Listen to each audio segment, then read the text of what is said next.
ये तो मुझसे हमेशा लड़ती रहती है। लो, हो गए रोटी के 2 टुकड़े। नहीं, इसमें एक छोटा है। लाओ, मैं अभी बराबर कर देता हूँ। अरे ये अभी भी छोटा है। लाओ, मैं फिर बराबर कर देता हूँ। बस इसी तरह चालाक बंदर ने थोड़ा थोड़ा करके पूरी रोटी को खा लिया और दोनों बिल्लियाँ यह देखकर सर पकड़ने लगी। अरे ये हमने क्या किया? ये चालाक बंदर तो हमारी रोटी खा गया। ठीक ही कहा है किसी ने, झगड़ा करने से कुछ नहीं होगा। इससे अच्छा तो हम दोनों बांट कर इस रोटी को खा लेते, है ना पूसी? हाँ हाँ लूसी। इस शोर ने नन्हे खरगोश को बुरी तरह से डरा दिया था। ये कैसी डरावनी आवाज आ रही है? मुझे कहीं खुद को छुपा लेना चाहिए। हे भगवान, मुझे बचा लो। खरगोश अपने बिल में जाकर छुप गया, जो एक आम के पेड़ के नीचे था। अचानक उसने एक बहुत डरावनी आवाज सुनी। डरा हुआ खरगोश अपने बिल से उछलकर बाहर आ गया और जोर जोर से चिल्लाने लगा, आसमान गिर रहा है, आसमान गिर रहा है। और खरगोश डर के मारे भागने लगा। रास्ते में उसे भेड़िया मिला। भेड़िए ने खरगोश से पूछा, क्या हुआ?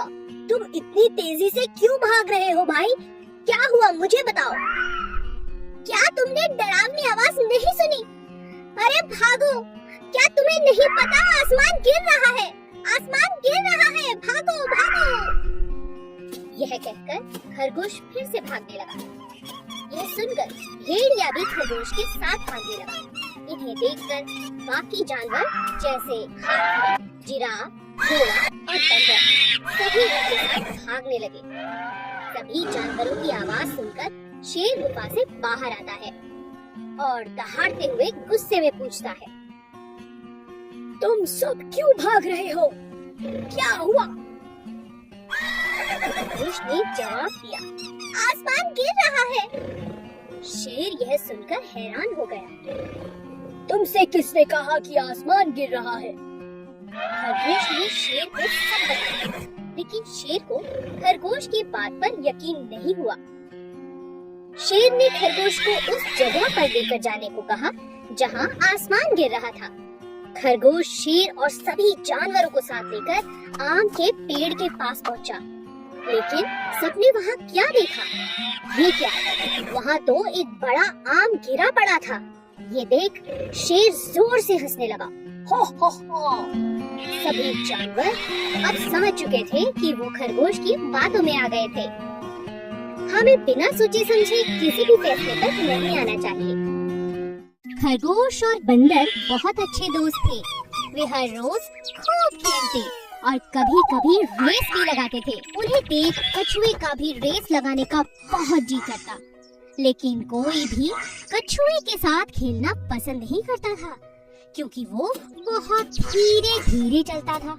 एक दिन खरगोश और बंदर रेस लगा रहे थे। तभी कछुए को उन्हें देख रेस लगाने का बहुत जी किया। तुम लोग मेरे साथ क्यों नहीं खेलते? मुझे भी तुम्हारे साथ खेलना है। मुझे भी अपने साथ खिलाओ प्लीज।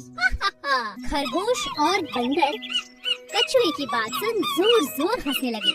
तुम तो इतने धीरे धीरे चलते हो, कैसे रेस लगाओगे? हाँ बताओ। तो इसका यह मतलब हुआ ना कि मैं हार जाऊंगा और तुम जीत जाओगे। तो तुम क्यों डर रहे हो मुझसे?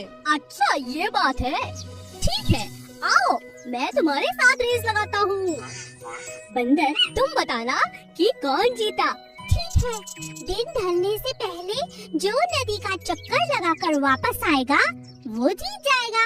लेकिन हाँ, सबसे पहले जो चक्कर लगा के आएगा वही जीतेगा।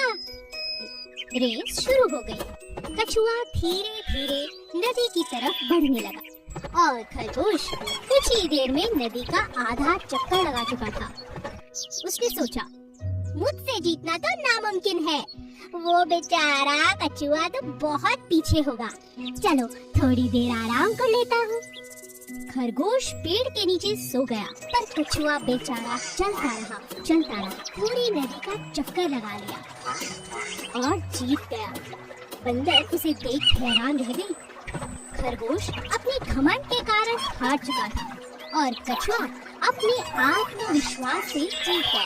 हेलो बच्चों, आज मैं आपको सोने की अंडा देने वाली एक मुर्गी की कहानी सुनाऊंगी। एक गांव में एक आदमी था और वो अंडे का व्यापार करता था। उसके पास एक बहुत बड़ा मुर्गियों का फार्म भी था। उसमें बहुत सारे मुर्गियां थे। हर दिन वो आदमी पोल्ट्री फार्म में आकर सब मुर्गियों का देखभाल करता था और जो भी अंडे आते थे उसको मार्केट में बेचकर आता था। एक दिन वो सड़क पे जा रहा था और एक मुर्गी को देखा। वह मुर्गी बहुत प्यासी और भूखी थी। उस मुर्गी को उठाकर घर लेके आ गया और उस मुर्गी को बहुत प्यार से पालने लगा।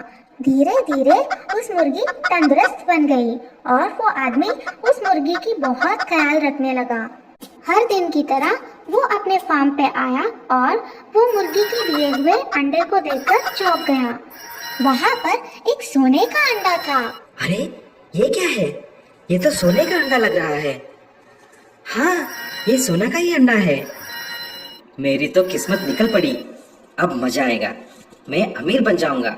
उस दिन के बाद हर रोज वो मुर्गी एक सोने का अंडा देती थी। उस अंडे को लेकर वो आदमी सब जरूरत की चीजें खरीदने लगा। कुछ ही दिन में वो गाड़ियाँ, एक बड़ा सा मकान और बहुत सारे गाय और बैल भी खरीद लिया। एक महीने के बाद उसको घर में खरीदने के लिए कुछ भी नहीं बचा। इतने में उसके मन में लालच की वजह से एक बुरी ख्याल आया। वो उस गांव में और सारे दुनिया में सबसे अमीर आदमी बनने की सोच में पड़ गया। अगले दिन वह फार्म में जाकर देखा तो एक ही सोने का अंडा दिखाई दिया। तब तक उसका मन लालच से भर गया था। ये रोज रोज एक अंडे को लेकर सबसे अमीर आदमी नहीं बन सकता। क्यों ना आज मैं इस मुर्गी को काट कर सब अंडे एक ही बार निकाल देता हूँ और इस दुनिया में बहुत बड़ा अमीर आदमी बन जाऊँ। और वो आदमी लालची से उस मुर्गी की पेट काट डाला। काट के देखा तो उसमें कोई भी अंडा नहीं था। हे भगवान, ये क्या हो गया? इस मुर्गी के पेट में एक भी अंडा नहीं है। अब मैं क्या करूं? मेरी लालची की वजह से बहुत बड़ा नुकसान हो गया। तो बच्चों, इस कहानी से हमें यह सबक मिलता है कि लालच की वजह से हमेशा नुकसान ही होता है। एक जंगल में बहुत खतरनाक शेर रहता था, क्योंकि वो जंगल का राजा था और बहुत खतरनाक भी। इसीलिए सभी उससे बहुत डरते थे। वो जब चाहता किसी भी जंगल के जानवर को खा जाता, सिवाय 4 दोस्त गायों को छोड़कर। चारों गायें बहुत ताकतवर थीं, क्योंकि वे हमेशा ही साथ साथ रहती थीं।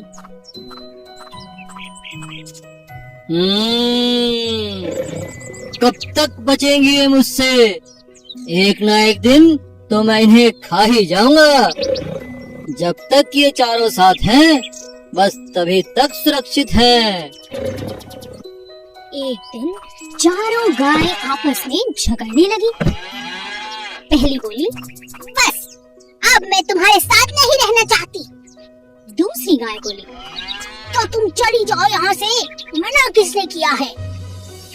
तीसरी ने कहा, तुम हमेशा अपने बारे में सोचती हो। तीनों की बातें सुन चौथी गाय को भी गुस्सा आ गया और वह बोली, ठीक है, झगड़ो मत, आज से हम सब अलग अलग रहेंगे। इसी दिन का तो मुझे इंतजार था। अब इन्हें मेरा खाना बनने से कोई नहीं रोक सकता। इनकी एकता ही इनकी ताकत थी और इन बेवकूफों ने अपनी ही बलि चढ़ा दी। और इस मौके का शेर ने पूरा फायदा उठाया और एक एक करके चारों को अपना भोजन बना लिया। इस कहानी से हमें यही शिक्षा मिलती है कि एकता में बहुत शक्ति होती है। ये बहुत समय पहले की बात है। एक जंगल में बहुत सारे जानवर मिलजुल कर खुशी खुशी रहते थे। एक दिन उस जंगल में एक ताकतवर शेर आया। वह अपनी मर्जी से जब चाहता किसी भी जानवर को पकड़कर मार डालता और खा जाता। धीरे धीरे जानवर जंगल में कम होने लगे। इस बात से परेशान होकर सभी जानवरों ने एक निर्णय लिया और शेर से मिलने पहुंच गए। वहां पहुंचकर सभी जानवरों ने अपनी बात शेर के सामने रखी। हाथी बोला, जंगल के हम सभी जानवरों ने एक निर्णय लिया है। कैसा निर्णय? हम में से हर रोज एक जानवर आपका भोजन बनकर आएगा। आपको शिकार ढूंढना नहीं पड़ेगा। अरे, मैं तुम्हारी बात कैसे मानूं? कैसे विश्वास करूं? ऐसा ही चलता रहा तो थोड़े ही दिनों में हम सब मर जाएंगे। जंगल में कोई जानवर नहीं बचेगा। फिर आपको खाना नहीं मिलेगा। आप तो राजा हैं, हमें सेवा का मौका दे दीजिए। ठीक है, लेकिन समय से हर रोज भोजन भेजना ही होगा, वरना। अब हर रोज एक जानवर भोजन बनकर जाने लगा। एक दिन चालाक खरगोश की बारी आई। खरगोश नियमित समय पर नहीं गया। उसके दिमाग में एक उपाय चल रहा था, जिसके चलते वह देरी से गया। जब वह वहां पहुंचा, शेर बहुत गुस्से में था। इतनी देर कैसे हो गई? तुम तो बहुत छोटे हो। तुम्हें खाने से तो मेरी भूख भी नहीं मिटेगी। मेरे साथ एक और जानवर भी आया था राजा जी, लेकिन उसे रास्ते में एक और शेर ने खा लिया। इस जंगल में मुझसे बलवान शेर? मुझे दिखाओ, किसने मेरे भोजन पर अपना अधिकार किया? महाराज, मैं आपको वहाँ ले चलता हूँ, चलिए। खरगोश शेर को जंगल में कुएं के पास ले गया। महाराज, वो शेर किसी कुएं के अंदर छिपा है। शेर ने उस कुएं में झांका। वहाँ उसे अपना ही प्रतिबिंब दिखा। शेर दूसरे शेर को मारने के लिए कुएं में कूद गया। कुएं से बाहर ना निकल पाने के कारण बेचारा शेर वहीं मर गया। अब सभी जानवर खरगोश की तारीफ करते नहीं थक रहे थे। खरगोश की चतुराई से सभी जानवरों की जान बच गई थी और वे सभी जानवर जंगल में खुशी खुशी रहने लगे।